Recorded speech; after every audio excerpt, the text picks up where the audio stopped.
La France est en pleine ébullition. Des agriculteurs, au bord de l'implosion, s'unissent pour faire entendre leur voix. Les injustices, les promesses non tenues, la montée des prix, la colère gronde. Le monde rural se soulève, prêt à tout pour défendre son avenir. Les premières barricades se dressent, un symbole de résistance face à un gouvernement sourd aux revendications. Les rues s'animent, le ras-le-bol se fait entendre à travers tout le pays.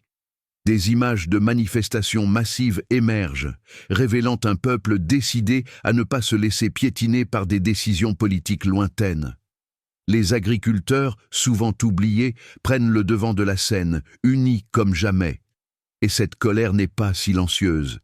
Les voix du peuple résonnent de manière inédite, inondant les réseaux sociaux. Des milliers de partages, des vidéos qui font le tour du pays, illustrent la détresse d'une nation. Mais voilà, les forces de l'ordre, d'abord prudentes, commencent à agir. Les premières charges de police se font sentir, la tension monte d'un cran. Pourtant, un fait marquant émerge. De nombreux policiers expriment leur propre mécontentement. Ils se retrouvent pris dans un système qu'ils ne soutiennent plus. Afin de montrer leur véritable soutien, certains se mettent en arrêt maladie, convaincus que leur vraie valeur est de protéger le peuple et non de frapper ceux qui nourrissent notre pays.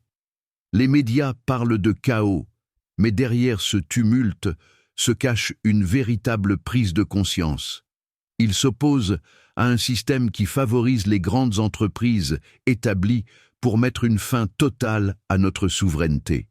Des agriculteurs prennent la parole, partageant leur vérité au grand jour. Puis, un événement inattendu. Un soutien massif des citoyens surgit, des collectifs se forment. Les simples consommateurs réalisent que leur pouvoir d'achat est aussi en jeu. Des groupements solidaires, des aides spontanées fleurissent. Et là, un moment décisif se profile. Les agriculteurs décident de boycotter les grandes surfaces, touchant directement le cœur du système. Les rayons commencent à se vider, les salles de réunion s'agitent. Cette révolte ne touche pas seulement le secteur agricole, c'est un cri de ralliement pour tout un peuple.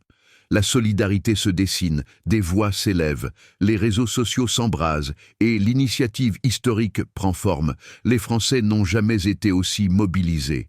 Cette révolution de la terre pourrait bien redéfinir l'avenir de la nation. La France pourrait bientôt faire face à son peuple. Des manifestations massives secouent les villes. Les citoyens ne se contentent plus de demander des changements.